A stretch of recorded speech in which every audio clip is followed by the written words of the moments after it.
যারা দুনিয়াতে ঘুমাইছে কম, আমার আল্লাহরে সময় দিছে বেশি। তাহলে কি মনে করেন 40 বছর ঘুমের দরকার না 40,000 বছর ঘুমের দরকার? ওই 40,000 বছর ঘুমায় ওইটা আমাদের দরকার। তাহলে কি মনে করেন 40 বছর আরামায়েশের দরকার নাকি যেই জীবনে আরামায়েশ শুরু হবে তার শেষটাই ওই জান্নাতের আরামায়েশ দরকার? কোনটা দরকার? না, আল্লাহ বললেন ফামান যুহজিহা আনিন নারি ওয়া উদখিলাল জান্নাতা ফাকাদ ফাজ ওয়া মাল হায়াতুদ দুনিয়া ইল্লা মাতাউল গুরুর। জাহান্নাম থেকে যে ব্যক্তি বেঁচে জান্নাতে যেতে পারবে তার চাই সফল কাম আর কেউ হতে পারবে না। আমার ভাইরা, আমার মুরব্বি বাবাজিরা, এই জন্য কবর চিন্তা করেন, হাসরের চিন্তা করেন। নবী জীবন দুনিয়া মাজরাতুল আখিরাহ, এই দুনিয়া তোমাদের পরকালের কর্মক্ষেত্র। যে গাছ লাগাইবা পরকালে তোমরা তাই পাবা। এই জন্য দুনিয়া থাকা অবস্থায় যদি দুনিয়া দুনিয়া দুনিয়া করেন তাহলে আপনি হয়তো দুনিয়া কোন রকম পেলেও পুরোপুরি পাবেন না, দুনিয়া আখিরাত বইটাই হারাবেন। কিন্তু আল্লাহর কসম, একবার দুইবার তিনবার শতবার হাজারবার করে বলতে পারি, আপনি কোরআন মেনে নেন, আপনি নামাজে চলে যান, আপনি ইসলাম মেনে নেন, আপনি আল্লাহর কোরআনের বিধানগুলো মেনে নেন, খোদার কসম করে বলছি দুনিয়াতেও শান্তি, পরকালে চিরমুক্তি আল্লাহ আপনারা দিয়ে দিবে। যারা কোরআন পড়েছে, কোরআন শিখেছে, এদের শান্তি তো কম না। আমাদের এই দেশে কত এমপি মন্ত্রী 16 বছর ছিল, এখন পালানোর জায়গা পায় না।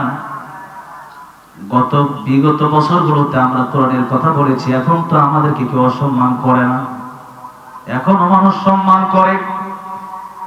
শুধু তাই না, দুনিয়ার মানুষগুলো সাধারণ এমপি মন্ত্রী যখন বুড়া হয়ে যায়, অনেক এমপি মন্ত্রীরা বিছনায় পড়ে যায়, তাদেরকে খেদমত করার জন্য একটা দুইটা লোক পর্যন্ত পাওয়া যায় না। আর আল্লাহ মুহাম্মদ শফি, আল্লামা জুনায়েদ বাবনগরী, আরো যত বুজুর্গানে কেরাম ছিলেন এই পৃথিবী থেকে চলে গেলেন। আলেমরা যত বয়স তাদের হয়, তাদের মর্যাদাও তত আল্লাহ বাড়ায় দেয়। সুবহানাল্লাহ। দাম কমে না, খাবারের তো অভাব নাই। কত খাবার, কত টাকা, কত জায়গা। এই রমজানের পরে আল্লাহ আমার আমেরিকা যাওয়ার ব্যবস্থা করলেন। আমেরিকা অনেকগুলো প্রোগ্রাম নিলাম। আমেরিকাতে কোথায়? আমেরিকা। সবাই তো মনে চাইলেও যেতে পারে না। কত দেশ ঘুরছে এখন আমি নিজেও জানি না, হিসাব করে কোয়া লাগবে। অনেক দেশই তো আল্লাহ ঘুরাইছি, কয়েক দেশের সিটিজেন হয়েছে আলহামদুলিল্লাহ। তাহলে এত সম্মান আল্লাহ দিয়েছেন তো আল্লাহর কোরআনের কারণেই দিয়েছেন নাকি বলেন? এই যে স্টেজে বসলাম, আল্লাহ তো কোরআনের কারণে এত সম্মান দিলেন।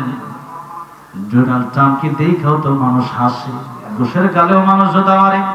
কত আওয়ামী লীগ দেখলাম, এই প্রধানমন্ত্রী শেখ হাসিনা তার সম্মান করলো। আজকে যখন প্রধানমন্ত্রী বিদেশে পালায় যাবে, 500 নেতা কর্মী দেখলাম না, তারে গিয়া বলছে যে আপনি থাকেন, আমরা আপনার জন্য ডাল হয়ে দাঁড়ায় গেলাম। পাইলাম না। কিন্তু আজকে একটা আলেমের বিরুদ্ধে কেউ দাঁড়াক, আমি এতটুকু বুকে হাত দিয়া বলতে পারি, আল্লাহর কোরআন যাদের ভিতরে আছে, সত্যিকারের হক্কানি আলেম যারা, ভণ্ড আলেমের কথা আমি বলছি না, ভণ্ড আলেমের দেশে আছে, কিন্তু হক্কানি আলেম যারা, সত্যি যারা আল্লাহর প্রেমে পাগল, সত্যি যাদের ভিতরে আল্লাহর কোরআন আছে, তাদের বিরুদ্ধে 50 জন দাঁড়ায় গেলে এদের পক্ষে 50,000 লোক বাংলার জমিনে দাঁড়ায় যাবে। ঠিক না বেঠিক? আমার ভাইরা, আমার মুসলমান ভাইরা, আমার মুরব্বি ওয়াজিরা, আল্লাহ মামুনুল হক সাহেবকে যখন পুলিশ ধরতে গিয়েছিল, সোনারগাঁওয়ে ছুটে গিয়ে ভেঙে ফেলেছিল মানুষ। হ্যাঁ, ঠিক না বেঠিক? আল্লামা সাইদি মারা গেল। আল্লামা সাইদি রহমাতুল্লাহ আলাইহি মারা যাওয়ার পরে জালেমরা দেখলো এত ভালোবাসে তারে মানুষ, এই ভালোবাসার কারণে বাইতুল মুকাররম জানাজা পড়তে দিলে মনে হয় কি জানি হয়ে যায় বাংলাদেশ, জানাজাও পড়তে দেওয়া হলো না। ঠিক না বেঠিক? আলেমদেরকে তো মানুষ এখনো ভালোবাসে, আগেও ভালোবাসে, বয়স হয়ে গেল ভালোবাসে, পৃথিবী থেকে চলে যাওয়ার পরেও মানুষ ভালোবাসে। কারণ মানুষ জানে, আমি একবার বলেছিলাম বঙ্গবন্ধুর চাইতে আল্লামা মামুনুল হকের দাম বেশি। এখনো সেই বক্তব্য আমার রেকর্ড হয়ে আছে, ইউটিউবে আপনারা দেখতে পারবেন। আমি বন্ধ করি নাই। আমারে কয়েকজন বলেছিল এটা রাইট ম্যানেজারে ওটাই বন্ধ করেন। এগুলা কিন্তু আমাদের হাতে আছে। আমার কোনো ভিডিও আপনি ছাড়বেন, ওইটা আমি বন্ধ করে দিতে পারি। এটা আমি বলবো এটা আমার ভিডিও, বন্ধ করে দিবে। আমাকে বলা হলো এটা বন্ধ করে নাই। বললাম কেন বন্ধ করব? নারায়ণগঞ্জের একজন এমপি আমার জিজ্ঞাসা করলো, ওনার গাড়িতে উঠাইছে আমারে। উঠানোর পর আমার জিজ্ঞাসা করলো, তুমি এটা কি বললা? এটা ঠিক কাজ করছো? কই বঙ্গবন্ধু আর কই মামুনুল হক? আমি বললাম বঙ্গবন্ধুরে ভালোবাসে মানুষ দেশের জন্য, আর মামুনুল হককে মানুষ ভালোবাসে আল্লাহর কোরআনের জন্য, তার সাথে জান্নাতে যাওয়ার জন্য। ঠিক না বেটি? আমার ভাইরা, আমার মুরব্বি ওয়াজিরা, যেই কথা বলছিলাম, সিহহাতাকা ক্বাবলা সাকামিক, সুস্থ থাকা অবস্থায় আল্লাহর গোলামি করেন, অসুস্থ হয়ে গেলে সম্ভব না। নবী বলেন গিনাকা ক্বাবলা ফাকারিক। 3 নাম্বার কথা, তুমি ধনী মানুষ, টাকা পয়সা সম্পদ আছে, এই টাকা পয়সা সম্পদ থাকলে এটারে তুমি এমন মনে করো না যে টাকা পয়সার মালিক আমি এমনি হয়ে গেছি। না, টাকা পয়সার মালিক বানাইছি কি আল্লাহ।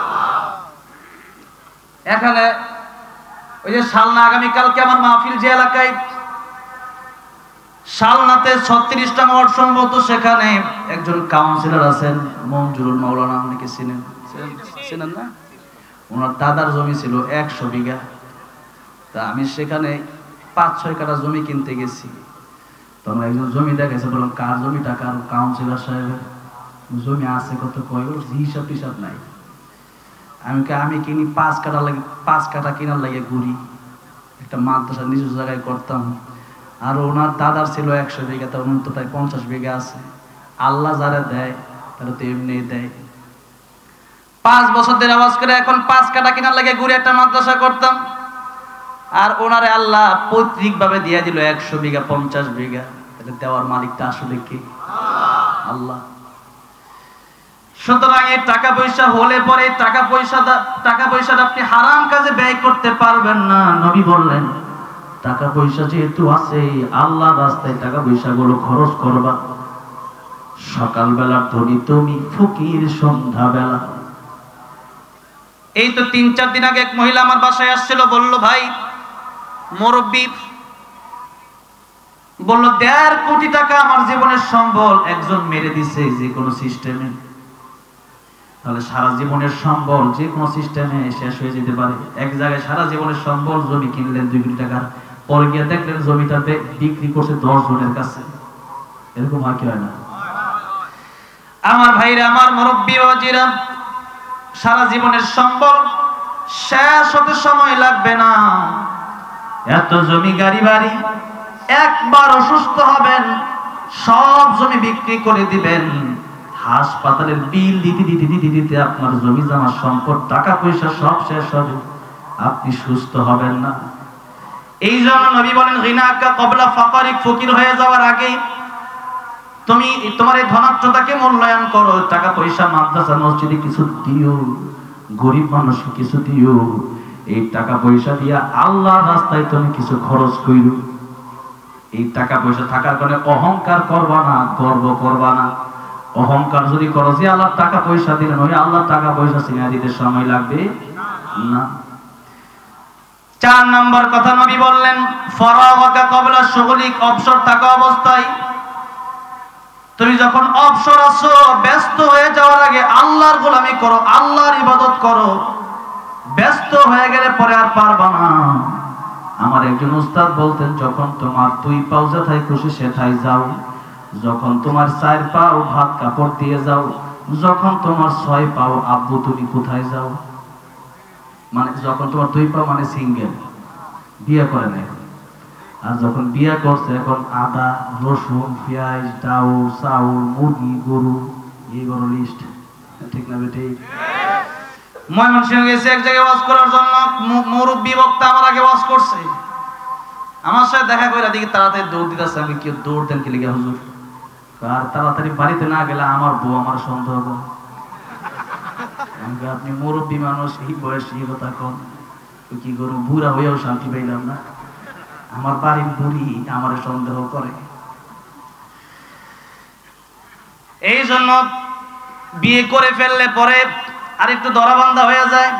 এখন ব্যস্ততা আরো বেড়ে গেছে। এখন আগে তো ছিল নিজের দায়িত্ব, এখন হয়ে গেছে বউর দায়িত্ব।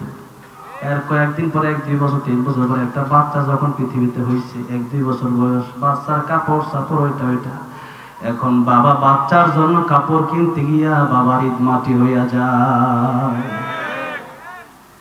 এখন বাবা সন্তানের কথা চিন্তা করে, এখন বাবা মা, এখন স্বামী স্ত্রীর কথা চিন্তা করে, এখন তার নিজের চিন্তা, আবার স্বামীর চিন্তা, আবার বাবার চিন্তা, অনেকগুলো চিন্তা হয়ে গেছে।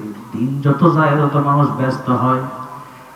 যারা পড়ালেখা করে মনে করে যে পড়ালেখা শেষ হলে মনে হয় বেঁচে গেছি। এরপরে যখন পড়ালেখা শেষ করে চাকরির জন্য শুরু হয় দৌড়াদৌড়ি। এরপরে চাকরি পেয়ে যায়। আগে তো পড়ালেখা করার সময় এই যে আমাদের মাদ্রাসাগুলোতে হুজুর বললো অ্যান্ড্রয়েড ফোন চালাইতে দেয় না।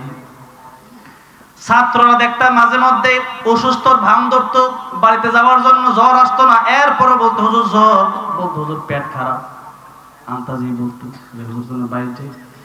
এখন ছাত্ররা ক্লাসের মধ্যে ঘুমাইতো দেখতাম, কিন্তু হুজুরদের কোনো ঘুম নাই। ছাত্র অসুস্থের ভান ধরতে পারলেও হুজুরদের অসুস্থতার ভান ধরার কোনো সিস্টেম নাই। যারা চাকরি করে এরা যদি ঘুমায় থাকে বেতন দিবে নাকি? বেতন নেই।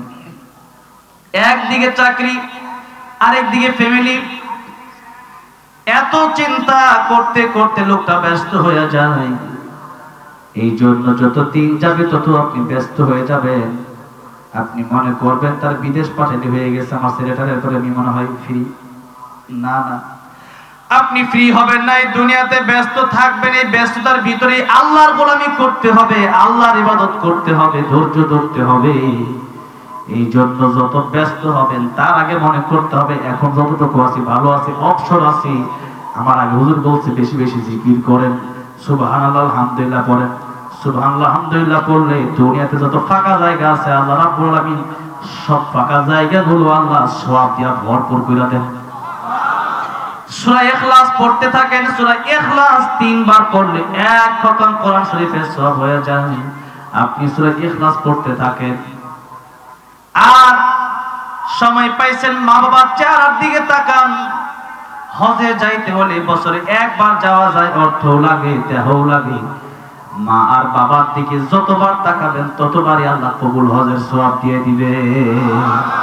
ওগুলো করেন, একবার সহজ, কিন্তু তার পাওয়ার অনেক বেশি, তার ফজিলত অনেক বেশি।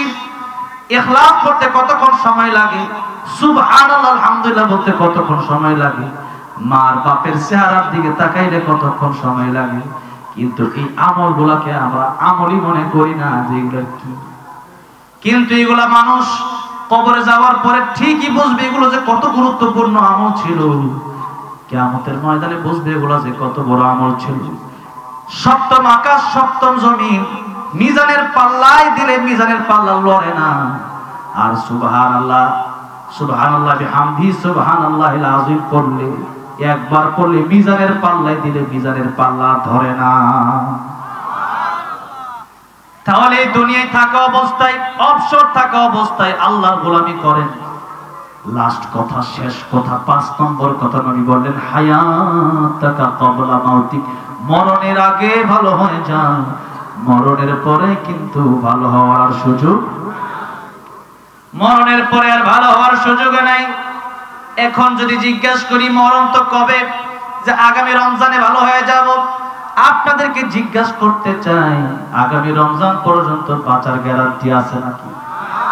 বাড়িওয়ালা নাই রে, বাড়ি নাই রে। দুনিয়াতে গান দেখেছেন আব্দুল কাদের হাওলাদার, আমার সাথে খুব ভালো একটা সম্পর্ক ছিল। গতকালকে পরশুদিন মনে হয় মারা গেল। তিনি তো এই গানগুলো লিখতেন,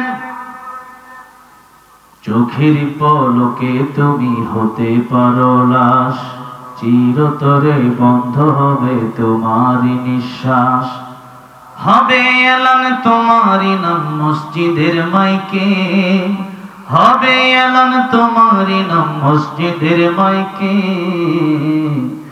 বাড়িওয়ালা নাই রে, বাড়ি নাই রে দুনিয়াতে, বাড়িওয়ালা নাই রে, বাড়ি নাই রে দুনিয়াতে, বাড়িওয়ালা নাই রে বাড়ি নাই রে দুনিয়াতে, বাড়িওয়ালা নাই রে বাড়ি নাই রে দুনিয়াতে। তোমার ভয়ে থাকতো মানুষ ছিল বাহাদুরি, ভাবনি হাওয়ায় উড়াতো নিজে রঙিন ঘড়ি। সতই টান দিলে মালিক, ও সতই টান দিলে মালিক পারবে না থাকিতে, বাড়িওয়ালা নাই রে বাড়ি নাই রে দুনিয়াতে, বাড়িওয়ালা নাই রে বাড়ি নাই রে দুনিয়াতে। সেই গান লিখেছিলেন আব্দুল কাদের হাওলাদার। চলে গেলেন, স্ট্রোক করে পৃথিবী থেকে চলে গেলেন। অনেক ভালো মানুষ ছিলেন তিনি। আমার সাথে দেখা হলে আমার বলতো যে 2000 টাকা আছে, আমি তারা দিতাম। অনেক মহব্বত করতো আমার। আল্লাহ জান্নাত নসিব করে দেন, বলেন আমিন। ফিরোজ শাহ গান গাচ্ছিল স্টেজের ভিতরে, 1 মিনিটের নাই ভরসা, সঙ্গ হবে রাম তামাশা, দম ফুরাইলে বন্ধু চক্ষু বুঝিলে। গান গাইতে গাইতে স্টেজের ভিতরে তার মনন হয়ে গেল, মাইকটা ছুটে গেল হাত থেকে। আমি মিরপুর শহীদ বুদ্ধিজীবীতে আমাকে দাওয়াত করা হয়েছিল বুদ্ধিজীবীর মাঠে মিরপুরে। মাগরিবের পরে আমার বয়ান, আসরের পরে গেলাম বুদ্ধিজীবীদের কবর জিয়ারত করার জন্য। আমি কবর জিয়ারত করতে করতে তার কবরটা দেখলাম, তখন মনে হয়ে গেল আমার সেই কথা। স্টেজের ভিতরেই মনন হয়ে গেল, বুকের মাঝে হাত দেওয়া হলো, দেখতেছে আর রুহ নড়ে না। আর ভিতরে রুহ যদি না থাকে, খালি ডাব্বার কোনো দাম নাই। এই জন্য আরেকজন বলছেন, ইঞ্জিনটা চইলা গেলে হাইরে হাইরে হায়, ডাব্বাটা পয়রা রইবে এই যে দুনিয়ায়। ইঞ্জিন যদি না থাকে, আমার বাপ মা আমারে ঘরে রাখবে না। ইঞ্জিন যদি না থাকে, আমার স্ত্রী আমার ঘরে জায়গা দেবে না। ইঞ্জিন যদি না থাকে, প্রধান বক্তার চেয়ারে আমাকে আর বসাবে না। ইঞ্জিন যদি না থাকে, সভাপতি থাকবে না। ইঞ্জিন না থাকলে এমপি থাকবে না। ইঞ্জিন যদি না থাকে, মন্ত্রী থাকবে না। ইঞ্জিন যেদিন চলে যাবে, আওয়ামী লীগ আপনারা টানবে না, বিএনপি আপনারা টানবে না। ইঞ্জিন যদি না থাকে, যে স্ত্রী ছাড়া আপনি ঘুমাতে পারেন না, স্ত্রী যদি বলেন একটা রাত আমার সাথে তুমি ঘুমাইও, জায়গা দেবে না। এই জন্যই তো মসজিদে যখন এলান করে মাইকিং করে মানুষের মৃত্যুর পর আজও তো মাইকিং করতেছিল। আমি থাকি তো কোট বাজার, ওখানে আমার মসজিদের সকালেও আজকে একজন মারা গেল, মাইকিংটা করে হচ্ছে আব্দুর রহমান ইন্তেকাল করছে। ইন্তেকাল মানে আলেমরা জানে, ইন্তেকাল শব্দের আরবি শব্দের অর্থ হচ্ছে এক জায়গা থেকে অন্য জায়গায় চলে যাওয়া। এটা হচ্ছে ইন্তেকাল শব্দের অর্থ। তার মানে নবী বললেন, কবরে যাওয়ার পরে তোমরা যখন কবরে শোয়া দেওয়া হবে, এরপরে মানুষ দাফন করে 40 কদম যেতে যতক্ষণ সময় লাগে, এতক্ষণ সময়ের ভিতরে মুনকার নাকির চলে আসবে। এরপরে মুনকার নাকির প্রশ্ন করবে, মা রব্বুকা ওয়া মান দীনুকা ওয়া মান হাযার রাজুল আল্লাযী বুইসা ফীকুম, তোমার রবকে, তোমার দিন কি, নবীকে চিনো কিনা। এই যে প্রশ্নগুলো করা হবে, আর সে কবরের ভিতরে থেকে মানুষ যে কবরের উপর দিয়া, কবরের সাইডে দিয়ে হাঁটা চলা করতেছে, ওই হাঁটা চলার শব্দ কবরের ভিতরে লোকটা থেকে শুনতে পাবে, এত কাছে। তার মানে আপনি যে চলে গেলেন, একবারে শেষ হয়ে গেলেন না, আপনি যে কবরের ভিতরে চলে গেলেন, আপনি কিন্তু কয়েক মিনিট পরেই মানুষের হাঁটার আওয়াজ শুনতে আবার পাবেন। এই জন্য ইন্তেকাল মানে এক জায়গা থেকে অপর জায়গায় চলে যাওয়া। গেল তো আমার আপনার রুহু হলো ইঞ্জিন, আর এই দেহটা হলো ডাব্বা। ডাব্বার জন্য যে পরিশ্রম আমরা করলাম, ইঞ্জিনের জন্য আজকে আমরা এই পরিশ্রম করি না। চেহারার জন্য কত ফেস ওয়াশ, কত ক্রিম, কত পাউডার, চুলের জন্য কত দামি দামি শ্যাম্পু মারলাম। শরীরের জন্য যে শরীর হয়তো আমার পচেও যেতে পারে, যে শরীর আমার পোকামাকড় খেয়ে ফেলবে, ওই শরীরের জন্য কত দামি দামি সাবান ইউজ করলাম, কিন্তু ইয়াউমা লা ইয়ানফাউ মালু ওয়ালা বানুন ইল্লা মান আতাল্লাহা বিকলবিন সালিম। কিয়ামতের ময়দানে সুন্দর কলম, প্রশান্ত মন আল্লাহর দরবারে কাজে আসবে, এছাড়া কিচ্ছু কাজে আসবে না। বলেন তো, আমরা ডাব্বার জন্য যেরকম কষ্ট করি, এর চেয়ে কোটি গুণ বেশি ইঞ্জিনের জন্য কষ্ট করার দরকার আছে না নাই? এই জন্য এটাকে ঈমান দিয়ে পরিপূর্ণ করেন। আজকে আমরা মানুষের চেহারা বড় সুন্দর, কিন্তু অন্তরটা হয়ে গেছে কালো। হযরতে বেলাল বড় কালো, তার অন্তরটা বড় ভালো। লোকমান হাকিম বড় কালো, তার অন্তরটা বড় ভালো। লম্বা চড়া আলোচনা সেদিকে আমি যাব না। তাহলে 5টা কথা আমি বললাম। নবী বললেন 5 সময়ের আগে 5টা সময়কে তোমরা গনিমত মনে করো। 1 নম্বর কি বললেন? শাবাবাকা ক্বাবলা হারামিক। 1 নম্বর, যুবক বয়স থাকা অবস্থায় বৃদ্ধ হয়ে যাওয়ার আগে আল্লাহর ইবাদত করো, বৃদ্ধ হয়ে গেলে পারবা না। 2 নম্বর, ওয়াসিহাতাকা ক্বাবলা সাকামিক। সুস্থ থাকা অবস্থায় আল্লাহর গোলামি করো, অসুস্থ হয়ে গেলে পারবা না। 3 নম্বর, গিনাকা ক্বাবলা ফাকারিক। টাকা পয়সা থাকা অবস্থায় এই টাকা পয়সা আল্লাহর জন্য কাজে লাগাও, কারণ টাকা পয়সা শেষ হয়ে গেলে পরে খুঁজবা, টাকা পয়সাও যাবে, দুনিয়া আখিরাত ধ্বংস হবে, টাকা পয়সা আল্লাহর জন্য কাজে না লাগাতে পারো। 4 নম্বর, ফারাগাকা ক্বাবলা শুগলিক। অবসর থাকা অবস্থায় আল্লাহর গোলামি বেশি বেশি করো, ব্যস্ত হয়ে গেলে পারবা না। 5 নম্বর, মরণের আগে ভালো হও, মরণের পরে আর ভালো হওয়ার কোনো সুযোগ নাই। এই হলো ওয়াল আসরের সামান্য তরজমা করলাম হাদিসের মাধ্যমে। এবার আল্লাহ রাব্বুল আলামিন বললেন, ইন্নাল ইনসানা লাফি খুসর। আল্লাহ বললেন দুনিয়ার সব মানুষ ক্ষতিগ্রস্ত, ক্ষতির সাগরে মানুষ ডুবে আছে। সাগরের ভিতরে যদি কেউ মনে করেন ডুবে গেছে, আমি কি বললাম? সাগরের মধ্যে ভাসছেন না, সাগরের ভিতরে ডুবে আছেন? ডুবে আছেন। আল্লাহ বলেন মানুষ ক্ষতির সাগরে ডুবে আছে। এখন আপনি মনে করেন, এই আগে তো আমাদের এরকম ছিল, এখন খুব কম। পুকুরের ভিতরে অনেকেই গোসল করছেন, কি করছেন না?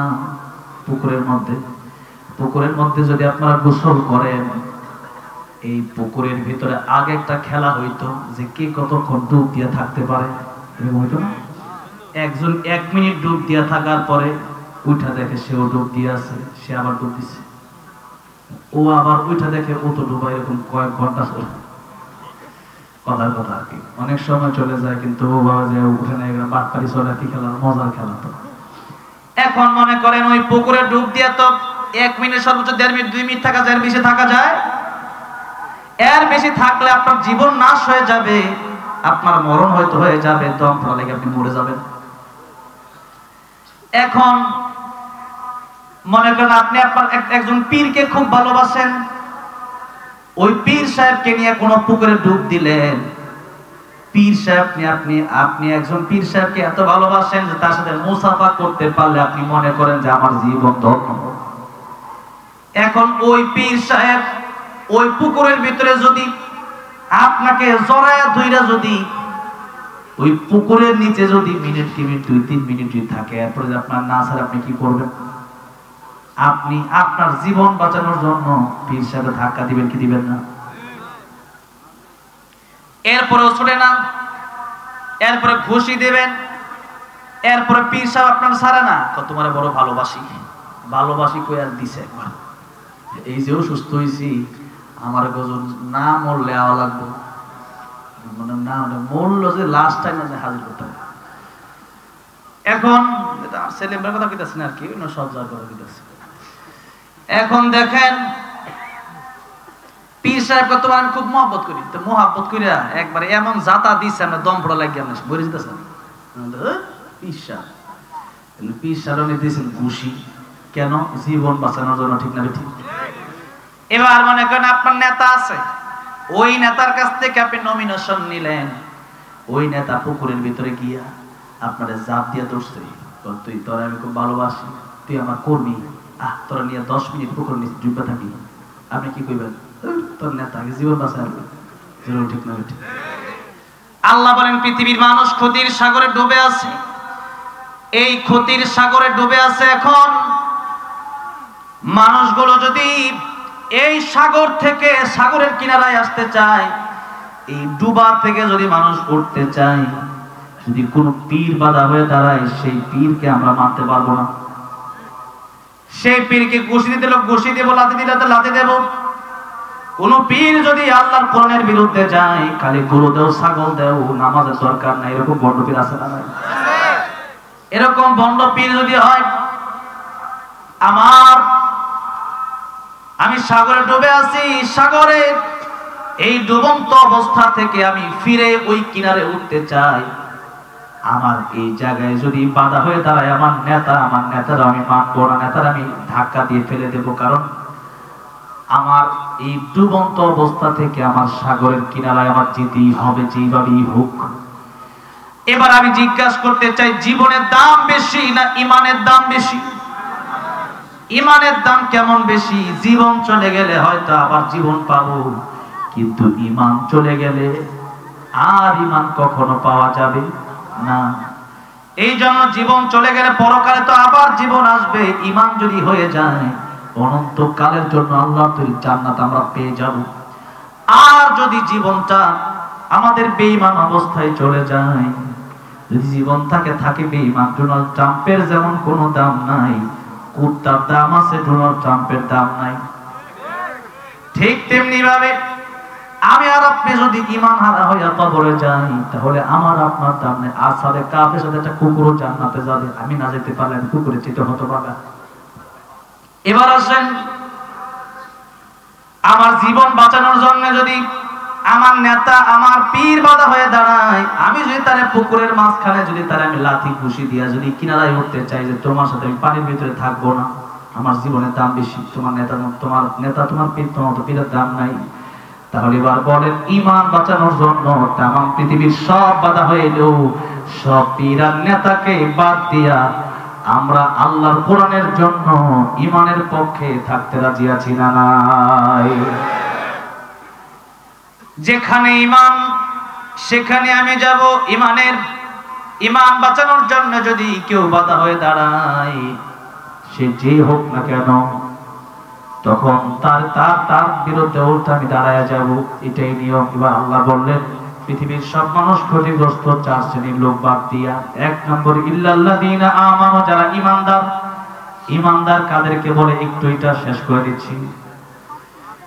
ইল্লাল্লাযীনা আমানু আমানতু বিল্লাহি ওয়া মালাইকাতিহি ওয়া কুতুবিহি ওয়া রাসূলিহি ওয়াল ইয়াউমিল আখির ওয়াল কদরি খাইরিহি ওয়া শাররিহি মিনাল্লাহি তাআলা ওয়াল বা'থি বা'দাল মাউত।